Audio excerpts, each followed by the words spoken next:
그는 나보다 옳도다. 창세기 38장 14절부터 26절까지 말씀 우리 함께 보도록 하겠습니다. 그가 그 과부의 의복을 벗고 노울로 얼굴을 가리고 몸을 휩싸고 딥나 길곁 에나임 문에 앉으니 이는 셀라가 장성함을 보았어도 자기를 그의 아내로 주지 않음으로 말미암음이라. 그가 얼굴을 가리었으므로 유다가 그를 보고 장녀로 여겨 길 곁으로 그에게 나가 이르되 청하건대 나로 네게 들어가게 하라 하니 그의 며느리인 줄을 알지 못하였음이라. 그가 이르되 당신이 무엇을 주고 내게 들어오려느냐. 유다가 이르되 내가 내 떼에게 염소 새끼를 주리라. 그가 이르되 당신이 그것을 줄 때까지 담보물을 주겠느냐. 유다가 이르되 무슨 담보물을 네게 주랴. 그가 이르되 당신의 도장과 그 끈과 당신의 손에 있는 지팡이로 하라. 유다가 그것들을 그에게 주고 그에게로 들어갔더니 그가 유다로 말미암아 임신하였더라. 그가 일어나 떠나가서 그 노울을 벗고 과부의 의복을 도로 입으니라. 유다가 그 친구 아둘람 사람의 손에 부탁하여 염소 새끼를 보내고 그 여인의 손에서 담보물을 찾으려 하였으나 그가 그 여인을 찾지 못한지라. 그가 그곳 사람에게 물어 이르되 길곁 에나임에 있던 장녀가 어디 있느냐. 그들이 이르되 여기는 장녀가 없느니라. 그가 유다에게로 돌아와 이르되 내가 그를 찾지 못하였고 그곳 사람도 이르기를 거기에는 장녀가 없다 하더이다 하더라. 유다가 이르되 그로 그것을 가지게 두라. 우리가 부끄러움을 당할까 하노라. 내가 이 염소 새끼를 보냈으나 그대가 그를 찾지 못하였느니라. 석 달쯤 후에 어떤 사람이 유다에게 일러 말하되 내 며느리 다말이 행음하였고 그 행음함으로 말미암아 임신하였느니라. 유다가 이르되 그를 끌어내어 불사르라. 여인이 끌려 나갈 때에 사람을 보내어 시아버지에게 이르되 이 물건 임자로 말미암아 임신하였나이다. 청하건대 보소서. 이 도장과 그 끈과 지팡이가 누구의 것이니까 한지라. 유다가 그것들을 알아보고 이르되 그는 나보다 옳도다. 내가 그를 내 아들 셀라에게 주지 아니하였음이로다 하고 다시는 그를 가까이 하지 아니하였더라. 아멘. 그는 나보다 옳도다. 또 상당히 그 난해한 내용이 들어 있습니다.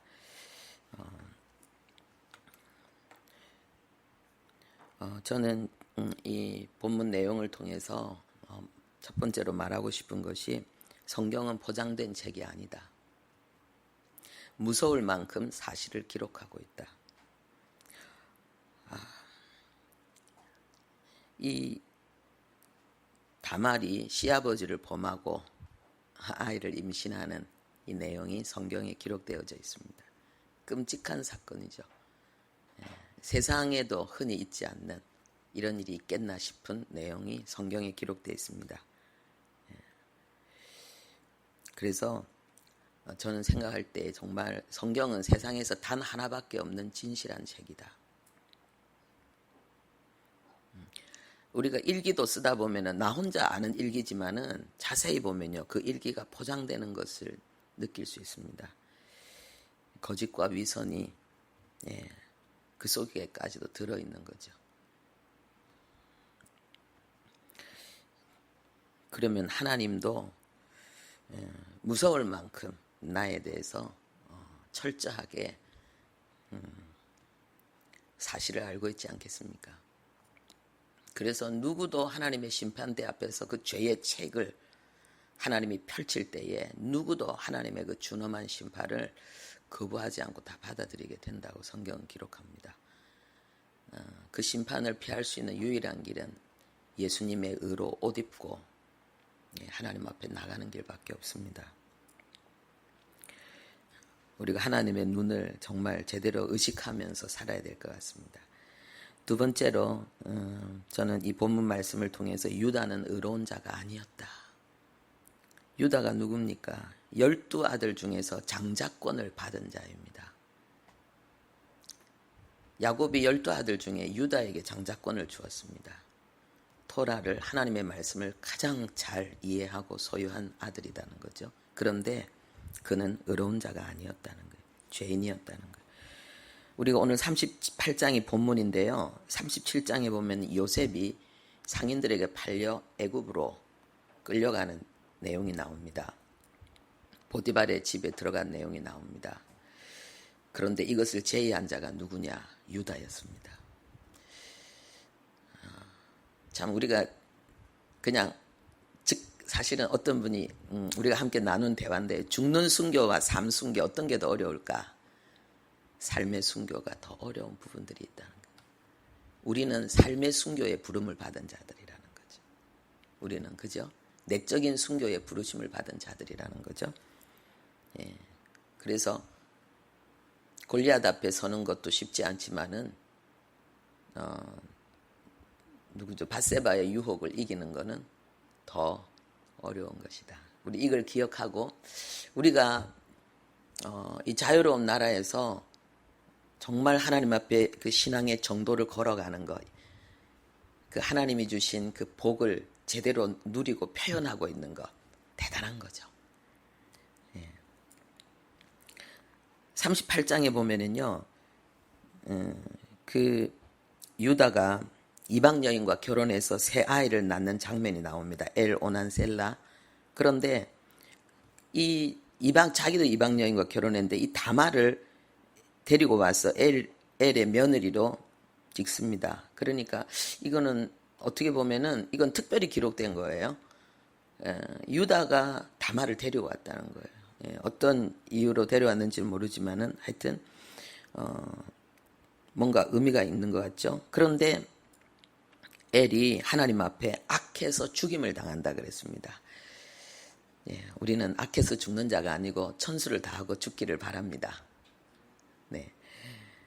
성경에는 예수 믿는 사람도 악하면 하나님께서 더 죄를 짓지 않게 하기 위해서 생명을 단축시키는 그런 내용들이 또 있으니까는요.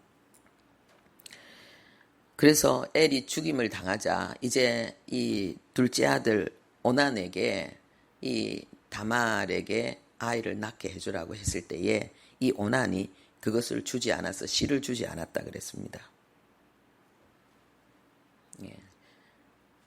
그래서 하나님께서 그 오난도 죽게 합니다. 그 다음에 이제 셋째 아들 셀라가 남아 있는데 이제 유다가 텅 겁이 난 거예요. 아이고 이 여자 사람 잡는 여자네. 남편 잡아먹는 여자네. 그래가지고 안 되겠다. 이 셀라는 이 여자한테 주면 안 되겠다 싶어가지고 자기가 그 두려움을 느끼고 거짓말을 해서 친정에 가서 기다려라. 내가 셀라가 다 크면 너를 다시 부르겠다. 이렇게 말해줍니다. 그런데 그것을 셀라가 다 컸는데도 다말에게 주지 않아서요.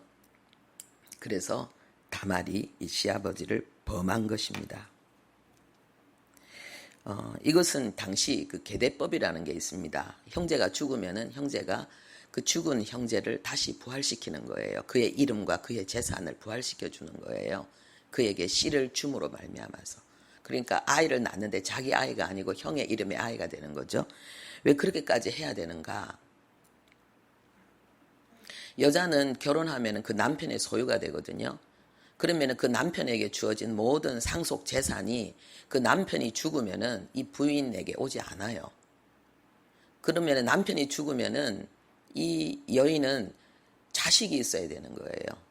그래서 이 아들이 가지고 있는 그 재산, 아버지의 재산을 아들이 상속해 받으면은 이 여인은 그 아들로 인해서 안정을 누리게 되는 거죠.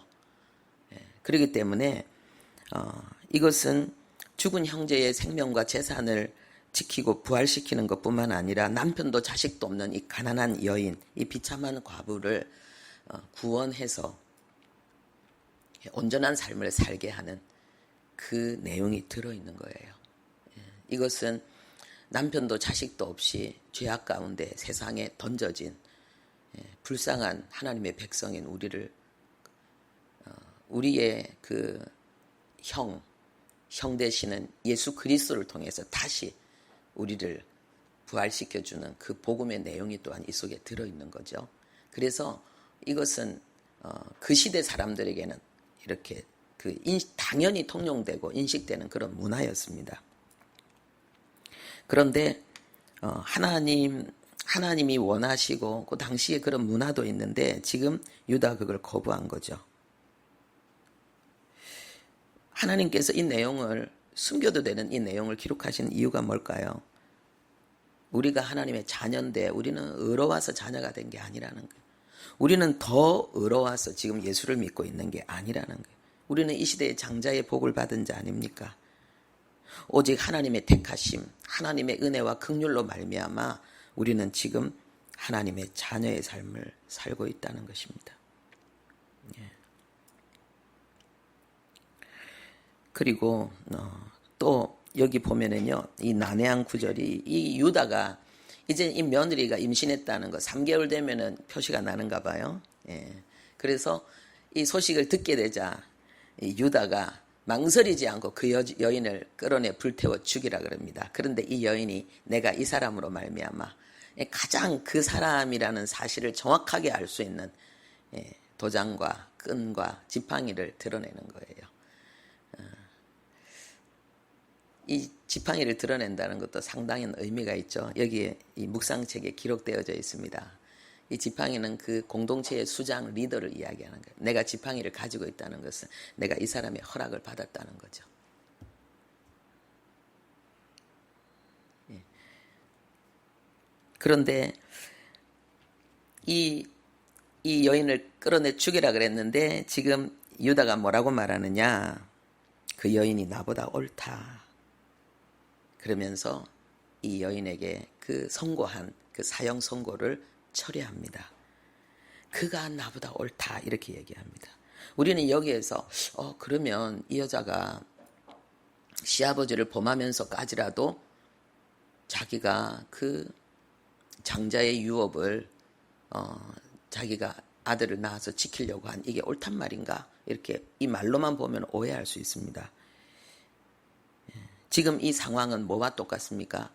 야곱이 장자 축복을 받기 위해서 아버지를 속인 것과 똑같은 거예요. 이게 문자적으로 이게 의롭다고 했지만 여기에 숨은 뜻이 있습니다. 이 숨은 뜻이 뭐냐? 악인이라는 것입니다. 죄악된 행동을 했다는 것입니다. 성경은 이걸 이야기하고 있습니다. 이 말이 뭐냐 하면은 너 잘못했어. 어째 그럴 수 있어. 그런데 내가 너보다 더 잘못했기 때문에 너를 용서해 줄게. 이 말이에요. 잘했다는 이야기가 아니에요. 너는 잘못했지만 나는 더 잘못했기 때문에 너를 용서해 줄게. 이 말이에요. 이 의롭다는, 우리가 하나님 앞에 의롭다 하심을 받는 거는 우리가 의로워서가 아니라 용서받았기 때문에 우리가 하나님 앞에 저주를 받지 않는 거잖아요. 이 내용이 똑같은 내용이 어디에 나오냐 하면요. 예레미야 3장 11절에 나옵니다. 배역한 이스라엘은 반역한 유다보다 더 어려움을 나타냈다 그랬습니다. 배역한 이스라엘은 유다보다 더 의로움을 나타냈다. 이때 이 의로움은 본질적인 의로움을 이야기하는 게 아니고 유다가 이스라엘보다 더 죄를 많이 지었다. 이 말을 지금 하고 있는 거예요. 왜냐하면 그 앞에 8절 9절에 보면은 성경이 그 내용을 기록하고 있는데 이스라엘이 간음해서 내쫓고 이혼서까지 내가 주었는데 유다가 그것을 보고 두려워하지 않고 행음하여 땅을 더럽혔다. 이 북이스라엘과 남유다를 이야기합니다.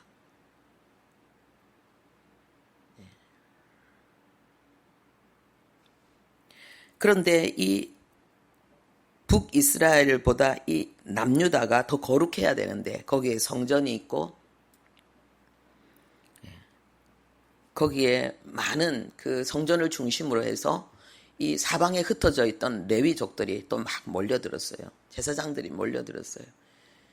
그래서 이 나라는 더 거룩하고 더 온전해야 되는데 이스라엘이 하나님 앞에 우상 숭배하고 악을 범해서 하나님의 징계를 받는 것도 보고도 뉘우치지 않고 여전히 우상 숭배하고 죄를 범한 이 남유다야, 너희들은 북이스라엘보다 더 악하다 이 말이에요. 그거를 이스라엘이 유다보다 더 의롭다 이런 식으로 표현을 한 거예요. 그래서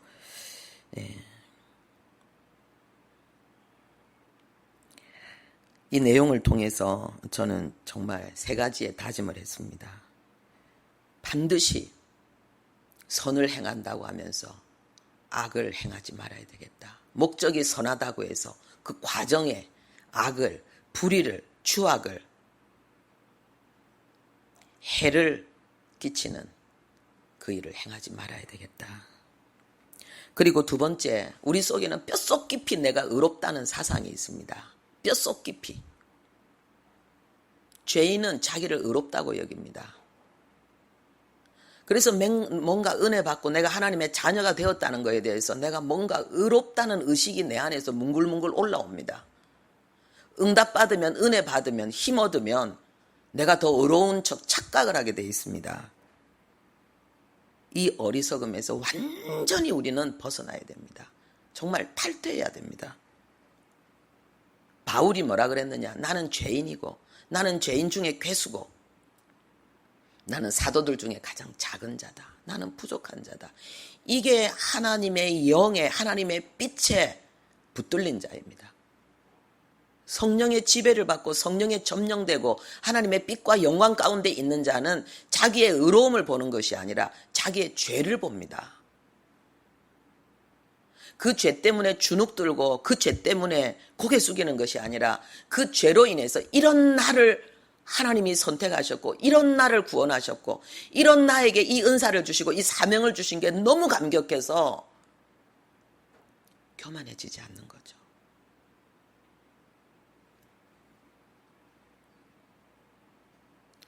지금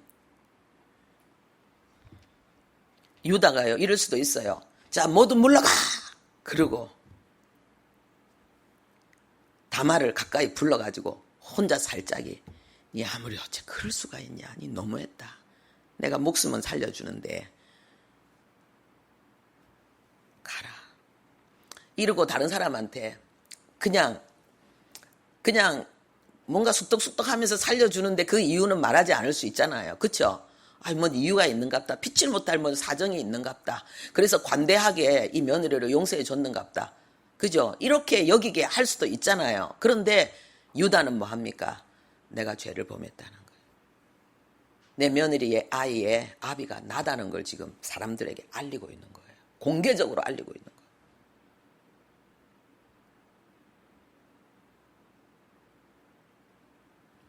이 여인이 제시한 이 물증이 내 것이 맞다는 거예요. 우리 연예인들 그런 거 있잖아요. 뭐 연애하는 것 같아. 그러면 절대로 아니라고 발뺌해 놓고 나중에 임신하고 난 다음에 그 다음에 결혼하겠다고 발표하는 거.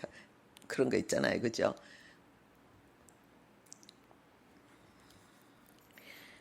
뭐 했는가? 고백했다는 거예요. 자백했다는 거예요. 선언했다는 거예요. 나는 죄인이라는 것을. 대단한 거죠. 아니라고 발뺌할 수도 있는데 그런 거 많이 하잖아요. 사람들이. 절대로 아니라고 하면서. 예. 그래서 결론이 뭡니까? 오직 은혜라는 거예요. 모든 것이 은혜라는 거예요. 왜 나를 사랑하셨는지, 왜 내가 선택받았는지, 왜 내가 하나님의 보물이 되었는지, 왜 하나님이 나를 위해서 십자가까지 올라가야 됐는지, 그 수치를 당해야 됐는지 몰라요. 오직 아는 거 하나는 나에게는 그 이유가 없다는 거예요. 오직 하나님께만 그 이유가 있다는 거예요. 그래서 우리에게 주어진 아주 강력한 하나님의 요구가 있습니다. 너는 용서받은 자니까 너는 용서의 의무가 있다라고 말씀하십니다. 용서의 의무가 있다는 거예요. 그래서 우리는 용서하지 못한 사람이 하나도 없어야 돼요. 우리가 하나님의 보좌 앞에 나갈 때는 원죄와 자범죄가 다 해결된 정결한 신부로 우리는 하나님 앞에 가게 될 거거든요. 내가 지금 용서하지 못한 자가 있는지 살펴야 됩니다. 그래서 사단이 찌를 때마다 흥분하고 분노하고 공격하고 미워하는 그 자가 있는지. 그거는 하나님 왜 나를 그런 환경 속에 두셨을까요? 내 속에 내가 의롭다고 여기는 그 죄성을 뽑아내기 위해서. 나도 죄인이면서 다른 사람의 죄를 비난하고 공격하는 그 악으로부터 하나님이 나를 씻으시고 나를 깨끗한 그릇으로 만드셔서 하나님께 쓰임받는 복을 허락하시려고. 우리가 정말 찾아야 됩니다. 이 큐티는 이렇게 하는 거예요. 이 내용을 보고 이 빈칸에 뭘 기록하는가. 내 자신을 돌아보고 점검하면서 내가 버려야 될 것, 내가 취해야 될 것, 내가 결단해야 될 것, 이것을 이 책에 기록하는 거예요. 그리고 그것을 하나하나 실천해내는 거죠. 아주 작은 것, 작은 것, 작은 변화. 그 성화의 축복이 우리 모두에게 있기를 바랍니다. 아버지, 우리는 죄인이었습니다. 우리는 철저한 죄인이었습니다. 이스라엘이 수가 더 작기 때문에 선택받은 것처럼, 죄가 많은 곳에 은혜가 많다고 하셨던 것처럼, 우리는 죄가 더 많기 때문에 하나님 앞에 또 붙들림 받은 요소도 분명히 있습니다. 언제나 사단이 우리를 공격하고 우리를 충동하고 우리를 넘어뜨리는 나는 의로운 것 같은 그 느낌, 그 생각으로부터 완전히 벗어나는 우리들 되게 해 주옵소서. 오직 은혜, 모든 것이 은혜라는 사실. 하나님, 그 은혜가 오늘도 나를 붙들어, 그 복이 오늘도 나를 이끌어 하나님 앞에 예배하게 한 것처럼 오늘 온종일 그렇게 은혜로 하나님 나를 이끌어 주옵소서. 하나님의 복을 누리는 거룩한 길, 하나님 아버지여, 참된 믿음의 길, 강력한 하나님 그 신앙의 길을 걸어가는 우리 되게 해 주옵소서. 예수님의 이름으로 기도합니다.